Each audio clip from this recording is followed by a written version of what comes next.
बहुत टाइम से जो चीज़ का हम लोग वेट कर रहे थे वो चीज़ का एक वीडियो इंटरनेट पे आया है। सो कल जस्टिन ट्रूडो के यूट्यूब चैनल पे एक वीडियो उन्होंने पब्लिश करी थी and it was going viral on internet. जैसे उन्होंने डाली एक दिन के अंदर उस पर 4.5-5 लाख व्यूज़ है। तो इतना ज़्यादा बूम स्पीड पे जा रही है वो वीडियो। अब वो वीडियो में क्या कहना चाहते हैं वो बहुत ज़्यादा इंपॉर्टेंट है, इसीलिए वो इतना बूम मार रही है। उन्होंने ये बताया है कि उन्होंने जो पास्ट में इमिग्रेशन किया वो ऐसा क्यों किया, अभी जो कर रहे हैं वो क्यों कर रहे हैं, एंड इसके अंदर जो बैड एप्पल्स है वो क्या है। तो सारी चीज़ों के बारे में बात करेंगे भाई। Make sure you watch the video till the and. अगर आप लोग फ्यूचर में कनाडा आने वाले हो या आप कनाडा में हो, ये वीडियो बहुत ज़्यादा इंपॉर्टेंट होने वाली है। सो प्लीज़ इसको पूरा देखना। वो क्या बोलेंगे मैं आपको वो चीज़ें एक्सप्लेन करता चला जाऊँगा। In the last 2 years, our population has grown really fast, like baby boom fast. And increasingly, bad actors like fake colleges and big chain corporations have been exploiting our immigration system for their own interests. So we're doing something major. We're reducing the numbers of immigrants that will come to Canada for the next 3 years. Today, I'm going to let you in on what happened, where we made some mistakes, and why we're taking this big turn. But after the pandemic, our economy came roaring back quickly, and we needed a lot of workers fast. Canada is in the middle of a huge labor shortage. Temporary foreign workers became such a significant part of our workforce that it'd be a mistake not to include them when we plan our immigration levels. So this year, we did exactly that for the first time. We laid out a plan that sets targets for both permanent and temporary residents. This way, we're getting the full breakdown of people coming into our country so we can prepare the homes and infrastructure needed to support them. Like I said, immigration is based on demand. When we set our targets, we look at every province and territory. We ask the premiers, what are the gaps in your workforce? Is your population growing or getting older? We field calls from businesses, CEOs, economic experts, all sharing their thoughts on where we should set our targets. We've had a chronic shortage of labor for the last decade. It is the #1 issue of all manufacturers across Canada. So we think there needs to be more, push the pedal to the floor to bring more people into Canada because Ontario was facing a generational labor shortage. तो पहले ये कहना चाह रहे हैं कि जब lockdown आया था ना, तो लॉकडाउन के 2 साल यहाँ पे ज़्यादा लोग नहीं आए थे, right, because of flights cancel हो रही थी एंड सब कुछ कैंसिल हो गया था, राइट, बिकॉज कोरोना और वो सब फैल रहा था। तो जिसके वजह से बहुत ज़्यादा लोग ये कंट्री में नहीं आए थे वो 2 साल। तो जब कोरोना कंप्लीट हुआ एंड कोरोना के बाद जब सब चालू हुआ, ओपन हुआ, तो इनके पास लेबर शॉर्टेज हुई। आप न्यूज़पेपर्स में, मीडिया चैनल्स में हर जगह देख रहे थे कि भाई कनाडा के पास लोग नहीं हैं, उनके पास वर्कर्स नहीं है। तो वो टाइम पे क्या किया जस्टिन ट्रूडो ने कि लोगों को बुलाना शुरू कर दिया। भर भर के लोगों को दूसरे कंट्रीज से बुलाया, नॉट ओनली इंडिया, हर जगह से बुलाया, राइट। बट उसमें आने वाले जो थे अपने इंडिया के बहुत ज़्यादा थे। तो वो आते गए, भरते गए। अब क्या हुआ, इतने लोग यहाँ पे आए तो इकोनॉमी जो नीचे जा रही थी ना, वो इकोनॉमी को बूस्ट मिलना स्टार्ट हुआ। अब इकोनॉमी को बूस्ट कैसे मिला, जब इतने सारे स्टूडेंट्स आएंगे तो कॉलेजेस में फ़ी पे करेंगे, बाहर खाना खाने जाएंगे, रेंट देंगे, और भी बहुत सारी चीज़ें होती है जब कोई स्टूडेंट कोई और कंट्री में जाता है तो वो करता है।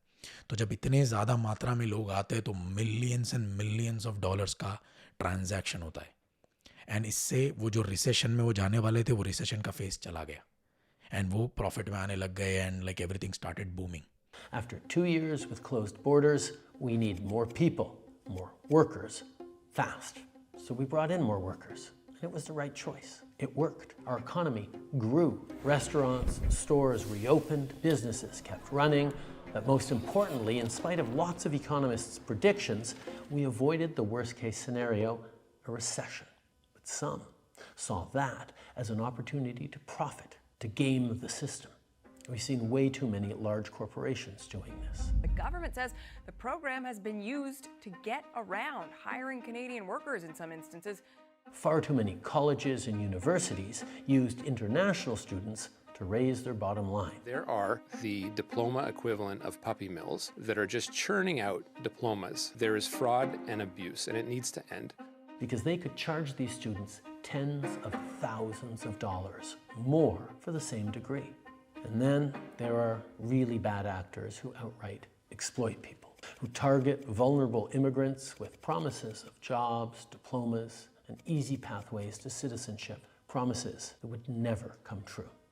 उसके अलावा उन्होंने बैड एप्पल्स की बात करी वीडियो में। वो बैड एप्पल्स और कोई नहीं, होटल्स है, रेस्टोरेंट्स है, उसके अलावा कॉलेजेस, यूनिवर्सिटीज़ ऐसी बहुत सारी है जो स्टूडेंट्स को कुछ भी डिप्लोमा करा रही थी, ये करा रही है, वो करा रही, राइट? आपने सुना था, किसी का नाम नहीं लूँगा वीडियो के अंदर, बट बहुत सारी कॉलेजेस, यूनिवर्सिटीज़ का तो पता नहीं मुझे, बट बहुत सारी कॉलेजेस का मुझे सुनने में आया था जो एकदम फेक रन कर रही है, कुछ भी पढ़ा रहे हैं, डिग्री दिए जा रहे हैं और फीस लिए चले जा रहे हैं। रेस्टोरेंट्स, बड़ी बड़ी कंपनीज़, तो वो लोगों ने क्या किया, स्टूडेंट्स को हायर करना चालू किया। मिनिमम वेज, कुछ तो पता ही है आपको, मिनिमम वेज से भी कम दे रहे थे, तो स्टूडेंट्स को एक्सप्लॉइट करना चालू किया बिकॉज उनके पास बहुत ज़्यादा मात्रा में लोग थे। विद टाइम जब ये चीज़ हुई तब ये लोगों ने कोई एक्शन नहीं लिया, बट जब आगे जाके इनको पता लगा कि अब बहुत ज़्यादा एक्सट्रीम लिमिट पे चीज़ें हो रही है, तब वो लोगों ने टेम्पररी जो भी अपने इंटरनेशनल स्टूडेंट्स आते हैं वो लोग के लिए डिफ़िकल्टीज बढ़ाना चालू कर दिया। जो भी इंटरनेशनल स्टूडेंट वीज़ाज़ देते थे उसमें लिमिटेशन लाना शुरू कर दिया। कॉलेजेस में आप लोग यहाँ नहीं जा सकते, वहाँ नहीं जा सकते, ये स्ट्रीम नहीं ले सकते, GIC का पैसा बढ़ा दिया। ये सब करने का एक ही रास्ता दिखाता है कि they don't want more and more people over here. अब जब लोग कम होंगे तो उन्होंने ये भी बताया कि फ्यूचर में किस तरीके से बैलेंस होगा।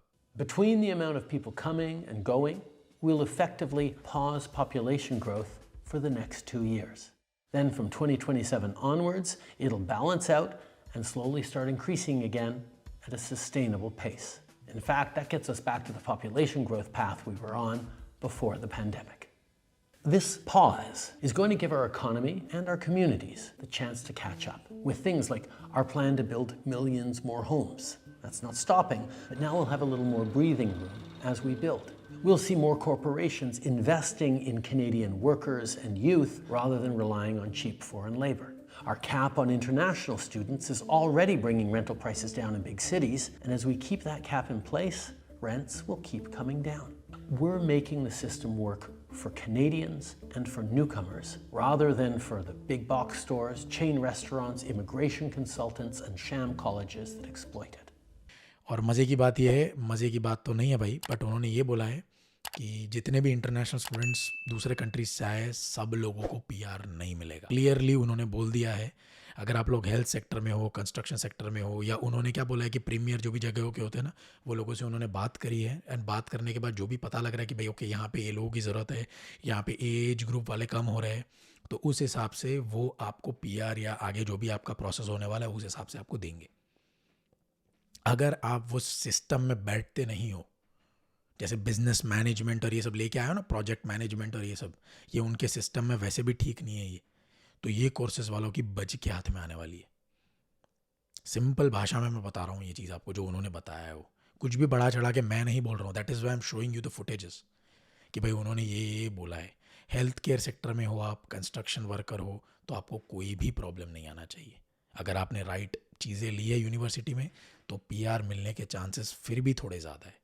100% तो नहीं कह सकते, फिर भी थोड़े ज़्यादा है। Is a big change, a major cut to immigration, reducing permanent immigration levels by at least 20%. A new string of measures to clamp down on temporary immigrants. That means a decrease in international students, temporary foreign workers. Canada's new immigration plan is straightforward. Lower the number of new immigrants coming into Canada, both temporary and permanent. We're prioritizing permanent residents with the skills we need, like healthcare workers for our hospitals and construction workers who will build more homes. And those temporary residents who are already in Canada, some will apply to stay in Canada as permanent residents. Since they're already here, established and working, the added pressure put on communities is very low. Or they'll leave Canada when their temporary residency expires, reducing our population.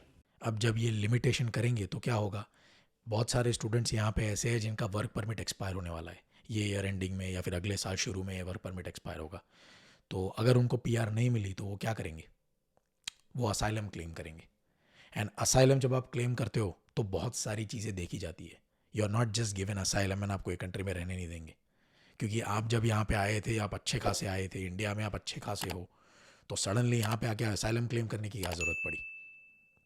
तो अगर आप कोई student हो जो मेरी video देख रहा है, आपका वर्क परमिट एक्सपायर होने वाला है नेक्स्ट ईयर या ईयर एंडिंग, भाई प्लीज़ असाइलम क्लेम मत करना। आप अपनी फ़ाइल को और ख़राब कर रहे हो, वो लोगों की नज़र में वो फाइल और ड्रेन होती चली जाएगी, right? Because asylum international students claim नहीं करते भाई। आई अंडरस्टैंड कि you want to stay in this country, but अगर ये लोगों को नहीं चाहिए तो नहीं चाहिए। आप असाइलम क्लेम करोगे तो भी अगर आपको असाइलम नहीं मिला तो तो आपको डिपोर्ट कर दिया जाएगा, आपको इंडिया वापस चले जाना है, राइट। सो फाइल को डैमेज मत करो अपनी अननेसेसरीली, सोचो समझो, किसी लीगल बंदे से बात करो एंड कोई लीगल वे, कोई अच्छा वे आपकी फाइल के लिए हो, लीगल हो, आगे बढ़ो, वरना डोंट। इसके अलावा इन्होंने ग्रोथ के बारे में बात करी, मतलब पॉपुलेशन न्यूट्रलाइज करने के बारे में बात करी। अब मैं आपको बताता हूँ 2025 से 2027 तक का इन्होंने प्लान निकाला है कि जो भी इतने सारे लोग यहाँ पे आए इनमें से आधे से ज़्यादा वापस चले जाएंगे, लोग कम आएंगे, तो 2 साल के अंदर चीज़ें बैलेंस होने लग जाएगी। और वो 2 साल के अंदर इनको टाइम मिलेगा घर बनाने का और भी बहुत सारी चीज़ें जो इम्प्रूव करनी है वो करने का, राइट। तो वो चीज़ें इंप्रूव करने का जब उनको टाइम मिलेगा तो 2027 एंडिंग में या 2028 के अंदर अंदर पॉपुलेशन न्यूट्रलाइज होने लग जाएगा। जो पहले ग्राफ हो रहा था कनाडा का, मतलब जो पिछले 5-10 साल से आ रहा था, वो न्यूट्रलाइज होता चला जाएगा। जो मुझे नहीं समझ में आ रहा है 2 साल में इतने घर कैसे बनेंगे भाई। पहली बात तो टेक्निकली ये पॉसिबल ही नहीं है, प्रैक्टिकली भी ये पॉसिबल नहीं है, राइट। इतने सारे घर बनाने हैं आपको 2 साल में या 3-4 साल 5 साल में कैसे बना लोगे।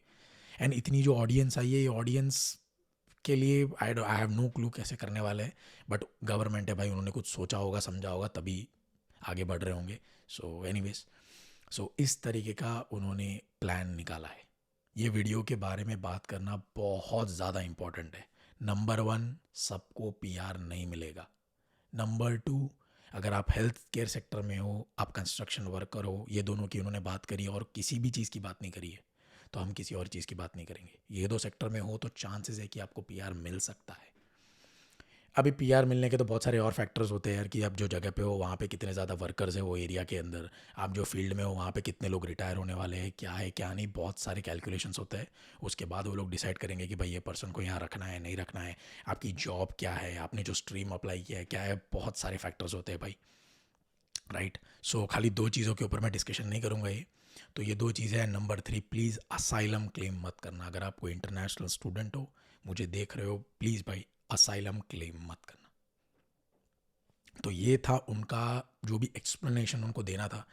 उन्होंने अपनी गलती एक्सेप्ट करी है वीडियो के अंदर, 2 बार उन्होंने गलती एक्सेप्ट करी है, राइट। जितना मैंने देखा है 2 बार एक्सेप्ट हुई है। सो वो तो भाई गलत था, उनको भी पता था, उन्होंने सोचा नहीं ये सब चीज़ों के बारे में, इसके रिपरकशन, साइड इफ़ेक्ट्स और ये सब चीज़ों के बारे में सोचना चाहिए गवर्नमेंट को पहले।